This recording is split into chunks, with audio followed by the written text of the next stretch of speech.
Everyone welcome. आप सभी का आपके अपने प्यारे कंसेप्ट डिकोडर पे स्वागत है। मैं पीयूष पराशर आप सभी का दिल से कंसेप्ट डिकोडर प्लेटफॉर्म पे स्वागत करता हूं। तो एसएससी जेई 2023 इसके बारे में मैंने दिसंबर स्टार्टिंग से बताना चालू कर दिया था कि एसएससी जेई 2023 आने वाली है, होएगी। लेकिन बहुत सारे स्टूडेंट को भरोसा नहीं था कि मतलब कमेंट लिखते थे कि अभी तो सर कुछ हुआ ही नहीं है, एग्जामिनेशन कैलेंडर ही नहीं है, लगे एसएससी जेई 2023 देखने। तो देखो एग्जामिनेशन कैलेंडर आ चुकी है, एग्जाम का डेट अपडेट हो चुका है। तो चलिए आज इस पर्टिकुलर वीडियो में बहुत अच्छे तरीके से डिकोड कर लिया जाए चीजों को। तो एग्जामिनेशन कैलेंडर के बारे में डिस्कस करेंगे, स्ट्रैटेजी कान लगा के सुनना, बहुत अच्छे तरीके से स्ट्रैटेजी डिस्कस करूंगा जो कि काफी इंपॉर्टेंट होगा। इफेक्टिव स्ट्रैटेजी होगा, वो स्ट्रैटेजी होगा जिसको यूज करके आप 160 प्लस प्रीलिमिनरी में स्कोर कर सकते हैं। तो बहुत अटेंटिवली आप स्ट्रैटेजी को सुनिएगा। बाकी एग्जाम डेट एंड क्लासेस के बारे में हम इस पर्टिकुलर वीडियो में डिस्कस करेंगे। तो वेरी इंपॉर्टेंट है, मन बना लीजिए पहले से कि वीडियो को लाइक करना है, चैनल को अगर चैनल पे नए हैं तो सब्सक्राइब कर लीजिए, बहुत काम आने वाले आपको आपके प्रिपरेशन जर्नी में। स्टार्ट। एसएससी जेई 2023 देखो, जो एग्जामिनेशन कैलेंडर एसएससी ने अपडेट किया है उसमें ये किया है, आपका यहाँ पॉइंट नंबर 9 आप देख सकते हो, है ना। पॉइंट नंबर 9 जो पेपर 1 है वो आपका अक्टूबर में हो जाएगा। तो मोटा मोटी आपके पास अब 9 महीना बचा है। तो 9 महीना का ये स्ट्रैटेजी मैं आपसे शेयर करने जा रहा हूँ। ठीक है, तो 9 महीने में हम करेंगे क्या क्या क्या चीजों को करेंगे, वो पूरा का पूरा चीज बताऊंगा। अच्छे तरीके से सुनना, क्या करना चाहिए आपको for scoring good percentage of number. Phone आ गया था। वेल तो देखिए, जो एग्जामिनेशन है वो अक्टूबर 2023 तक आपकी हो जाएगी, है ना। और जुलाई में आपका नोटिफिकेशन आ जाएगा, 26 जुलाई 2023 वो आपको नोटिफिकेशन मिल जाएगा। इसलिए ये बहुत बड़ा सा फोटो मैंने यहाँ पे चिपका दिया। तो प्रिपरेशन अब चालू कर देना चाहिए without wasting any time. Dedicated रहो कि एसएससी जेई बनना है तो बनना है, ये डेडिकेशन के साथ पढ़ना है, बीच में कुछ भी आए पढ़ाओ। एक एग्जाम टारगेट वो होना चाहिए। मल्टीपल एग्जाम, एसएससी सीजीएल का भी टारगेट करोगे, सीएचएसएल का भी टारगेट करोगे, आरआरबी जेई का भी टारगेट, आरआरबी जेई चलेगा, आरआरबी जेई चलेगा। अगर आरआरबी जेई का एग्जामिनेशन होता है तो वो आप इंक्लूड कर सकते हो इसमें, क्योंकि एक ही पेपर अलग पढ़ना पड़ जाएगा और वो अलग अलग सा जो पेपर है वो है मैथमेटिक्स का, बाकी सब कुछ सेम, कहीं कोई डिफरेंस ज्यादा है नहीं, है ना। तो आरआरबी का प्रिपरेशन आप इंक्लूड कर सकते हो एसएससी के प्रिपरेशन के साथ। बट नॉन टेक्निकल एग्जाम के प्रिपरेशन या फिर अदर कोई एग्जाम्स के प्रिपरेशन को आप इस वाले एग्जाम के प्रिपरेशन के साथ नहीं मैच कर सकते, ये कंप्लीटली डिफरेंट है। ओके, चलिए बात करते हैं strategy for SSC JE. SSC JE जो एग्जामिनेशन होता है आप सभी को मालूम है, प्रीलिम एग्जाम होगा, मेन एग्जाम होगा। कान लगा के अच्छे से सुनना, इसलिए वो फोटो डाला है ना। प्रीलिमिनरी 200 नंबर की होती है, मेंस की एग्जामिनेशन 300 नंबर की होती है। जो प्रीलिमिनरी 200 नंबर का होता है उसमें आपका 100 नंबर नॉन टेक्निकल होता है, 100 नंबर टेक्निकल होता है। वो एमसीक्यू टाइप का क्वेश्चन होता है, ऑब्जेक्टिव, मतलब एक क्वेश्चन 4 ऑप्शन, उसमें से एक सही होगा या दो, एक सही होगा कोई ना कोई, तो वो टिक लगानी है। उस तरह का वो क्वेश्चंस होते हैं प्रीलिमिनरी वाले। मेंस वाले होते हैं कन्वेंशनल रिटर्न, आपको मतलब क्वेश्चंस दिया रहेगा, जैसे एक बीम दिया रहेगा उसका शियर फोर्स डायग्राम बनाइए, या फिर एक कुछ डेटा दे दिया है आरसीसी डिजाइन का, एक बीम का बीम डिजाइन करके दिखाइए, या फिर कैनाल डिजाइन करके दिखाइए, लिख के डायग्राम वगैरह बनाना है, या फिर कोई थ्योरी कोई कंटेंट लिखना पड़ता है। तो वो होते हैं कन्वेंशनल एग्जाम जो आप कॉलेज में लिखते हो पास करने के लिए एग्जामिनेशन को। तो उस तरह का एग्जाम होगा 300 नंबर का। बाकी जो 200 नंबर की एग्जामिनेशन है वो आपकी एमसीक्यू एग्जामिनेशन है, मतलब एक क्वेश्चन है 4 ऑप्शन, देखा कौन सा सही है, टिक लगाना है, इस तरह का। अब देखो, तो प्रिलिमिनरी के ऊपर बात करता हूं, क्या प्रिपरेशन स्ट्रेटेजी अब से होना चाहिए, कैसा होना चाहिए। मेन चीज, एक चीज आप कॉमन निकालो प्रिलिमिनरी और मेंस दोनों से, क्या कॉमन निकलेगा, टेक्निकल पोर्शन। टेक्निकल पोर्शन की जो तैयारी है वो एक ही बार किया जाता है my dear brothers, my dear sisters, ये बात सुन के रखिए, ध्यान से रखिए, तैयारी एक ही बार करना है।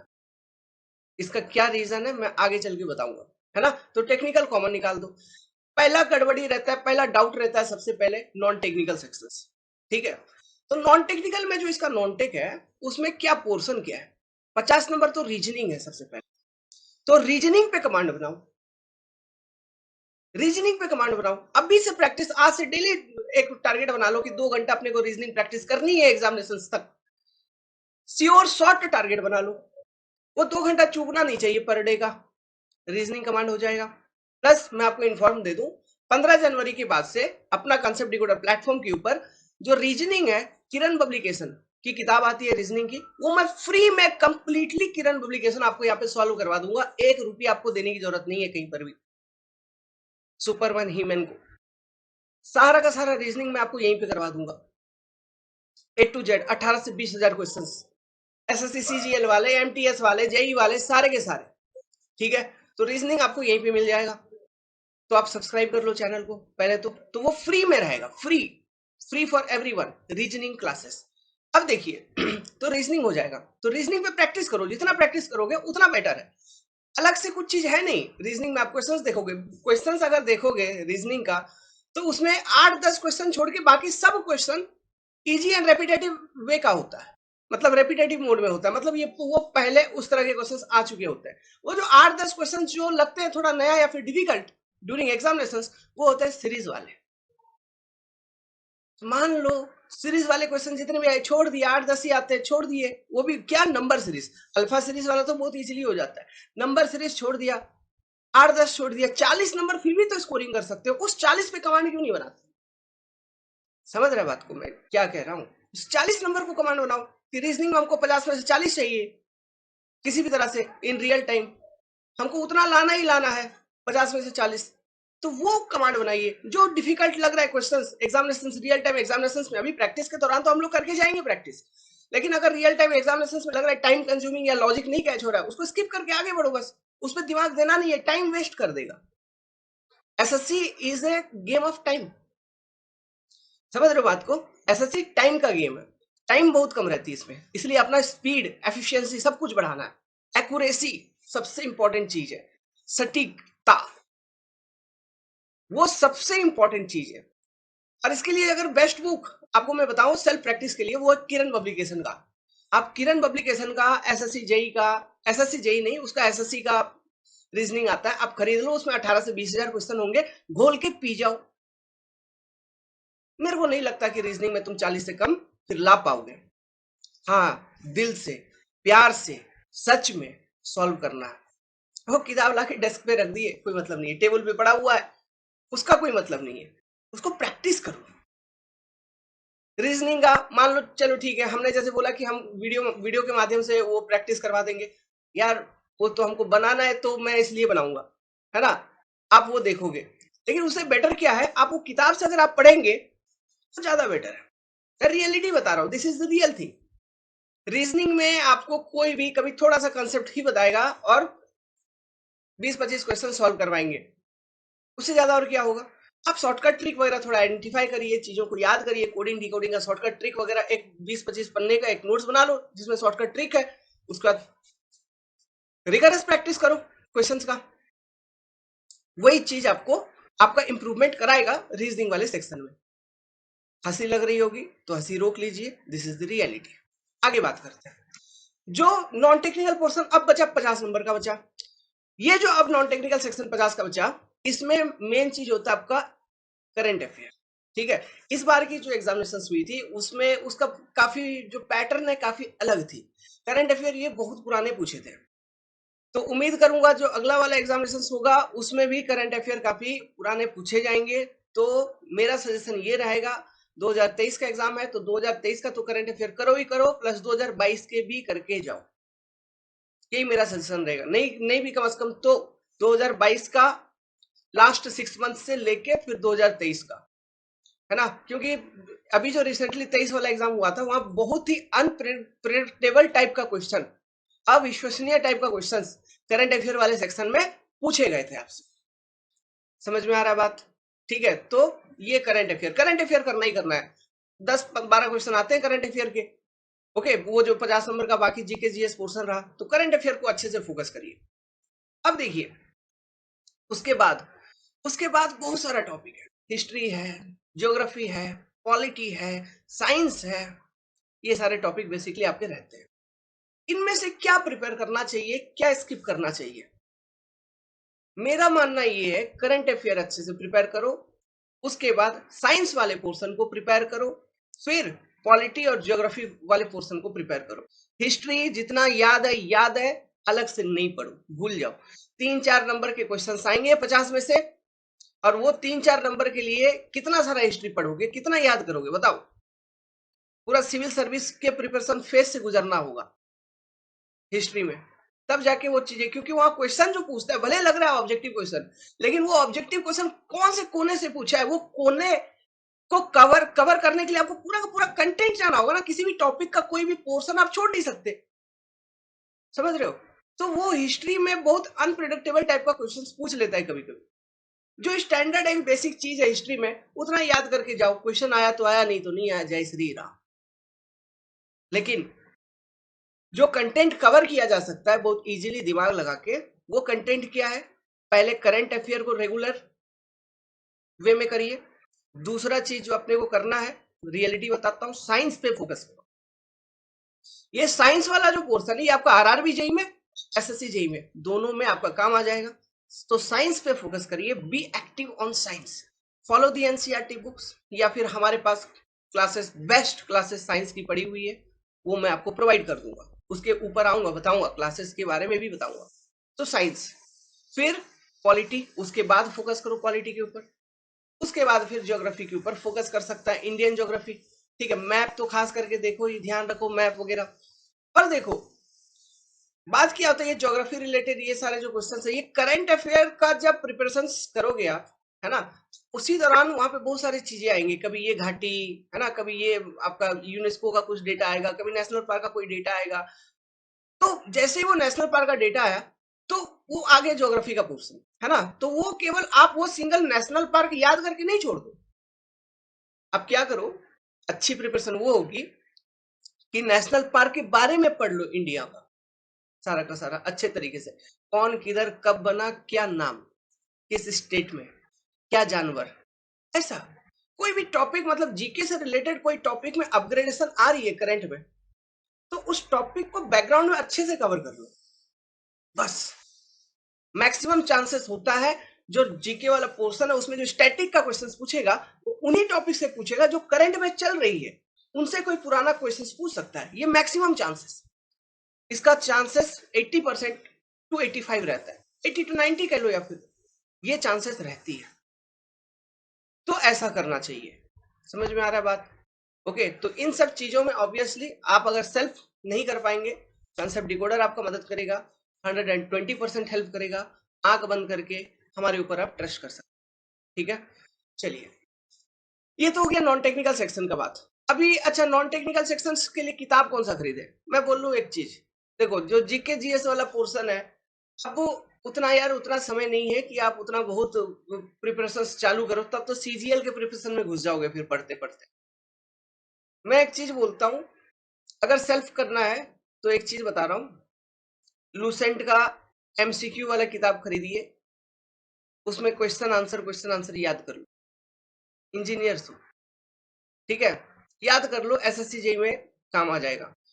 अपना एसएससी जेई निकालने का जो मेन स्ट्रेटेजी है, preliminary, technical, reasoning plus current affair, science, polity, ये 3 पेपर अलग से, आराम से एसएससी में 140 प्लस स्कोरिंग आएगी। अब 140 में क्यों बोल रहा हूं, बैकग्राउंड में मेरा ये चल रहा है कि आपका एक्यूरेसी सही है, मेंस आपने सही से पढ़ा है, सटीकता से पढ़ा है, एंड यू आर एक्यूरेट। मैं 80-85 नंबर लाता था टेक्निकल में आउट ऑफ 100, एक्यूरेसी था। समझ में आ रहा है बात? अब देखिए बात करते हैं टेक्निकल पोर्शन की। जो टेक्निकल पोर्शन है उसमें अपने को कैसा करना है, क्या करना है। मान लो अभी आपने प्रिपरेशन चालू किया, मेरा एक बार सुनना, अच्छे से ध्यान से सुनना, ठीक है? जो उसमें आया, प्रिपरेशन चालू किया, एमसीक्यू प्रिलिमिनरी दिमाग में कोई पढ़ा दिया, सिखा दिया, लर्न करवा दिया, अरे प्री एग्जाम में प्री पहले निकालो, फिर मेंस निकालोगे, मेंस का अलग तैयारी, मेंस का अलग कोचिंग, मेंस का ये सब कुछ। बोला हाँ यार, अभी से प्री एग्जाम है, अभी से मेंस मेंस मेंस, ये क्या लेके चले, क्यों पकड़ के चले? कंफ्यूजिंग कर देंगे आपको लोग, और ऑनलाइन करते हैं लोग, बाबू लटक जाओगे। 120% बोल रहा हूँ, लटक जाएंगे। तो स्ट्रेटेजी जो सही स्ट्रेटेजी होती है, आप सब्जेक्ट को बहुत अच्छे तरीके से एक ही बार पढ़िए, from pre to mains level. Mains के लिए रिवीजन एंड प्रैक्टिस वो अलग टाइम पे करेंगे प्रिलिमिनरी के बाद, लेकिन सब्जेक्ट तो अभी से ही पढ़ के रखेंगे। क्यों? क्योंकि क्वेश्चंस हर एक जगह से आते हैं। जो मेंस वाले टॉपिक है वहां से भी ऑब्जेक्टिव पूछते हैं, जो प्रिलिमिनरी वाले टॉपिक है उधर से भी ऑब्जेक्टिव पूछा जाता है। तो ऑब्जेक्टिव क्वेश्चंस तो हर जगह से आते हैं, पूरा सब्जेक्ट से वाइडली कवर किया जाता है objective questions. So how can you tell कि नहीं नहीं ये ऑब्जेक्टिव है, ये मेंस वाले टॉपिक है इसको स्किप करो? ऐसा नहीं होता है ना। कंसेप्ट आना चाहिए। कभी कभी ये होता है कि सब्जेक्ट का जब कंसेप्ट आता है, उसका नॉलेज होता है, तो ऐसा ऑब्जेक्टिव क्वेश्चंस जो आप कभी मतलब पढ़े भी नहीं होते, कभी देखे भी नहीं होते, वो चीज का भी दिमाग लगा के आप सॉल्व कर देते हो वहां पे। वही चीज होती है सॉल्यूशन, मतलब पढ़ाई। तो वो आपको एग्जाम में हेल्पफुल करेगा। तो अगर आप अभी pre pre pre pre Gupta youth ये वो याद करके बस केवल जा रहे हो, है ना, या उसी का सॉल्यूशन वीडियो, मैराथन वीडियो देख के जा रहे हो ऑनलाइन, और आपका सही ढंग से सलीके से प्रिपरेशन नहीं है, एग्जाम को सब्जेक्ट को नहीं पढ़े अच्छे से, तो फंस जाओगे। हो सकता है मान लो प्री निकाल लिया, टाइम दिया किसी तरह से प्री निकाल लिया, लेकिन जब तुमने पढ़ाई ही नहीं किया है उस तरह से, तो डेफिनेटली मेंस में फंसोगे। तो उसके लिए टाइम चाहिए। तो वो टाइम अब से है, आज से है, 1 जनवरी से है, जब आप प्रिपरेशन अपना स्टार्ट कर रहे हो। From today itself what you have to do, subject को हमें बहुत अच्छे तरीके से पढ़ना है, बहुत ही अच्छे तरीके से, बहुत ही अच्छे तरीके से, मतलब फ्रॉम बेसिक लेवल, चीजों को एक एक डेफिनेशंस को, फॉर्मूला को, bit two bit, point two point, सब चीजों को पढ़ना है।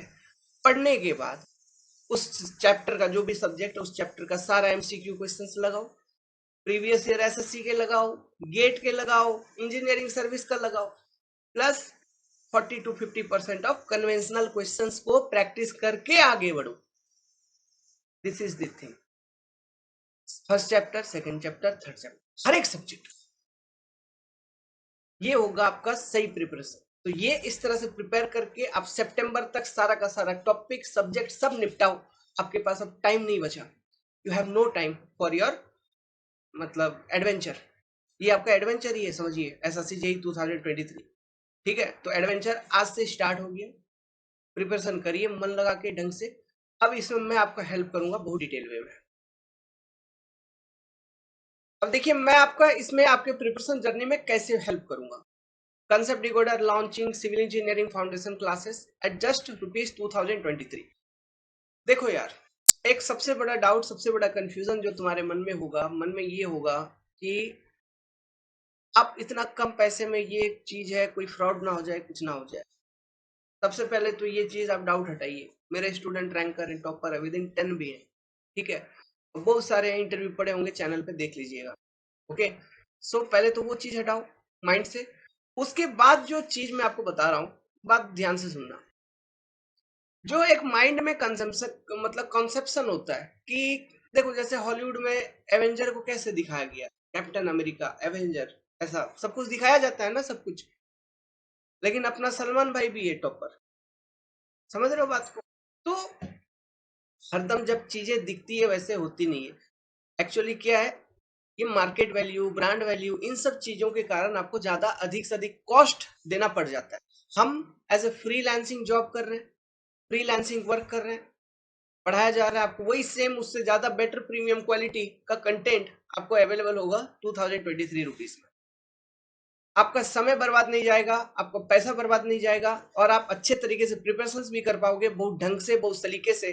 और not only this SSC JEE, you can easily apply this everything for other examination. अलग अलग अलग अलग, मेरा ऐसा इंटेंशन नहीं है। अगर होता तो आज बहुत आगे निकल गया होता, कहां से कहां रहता।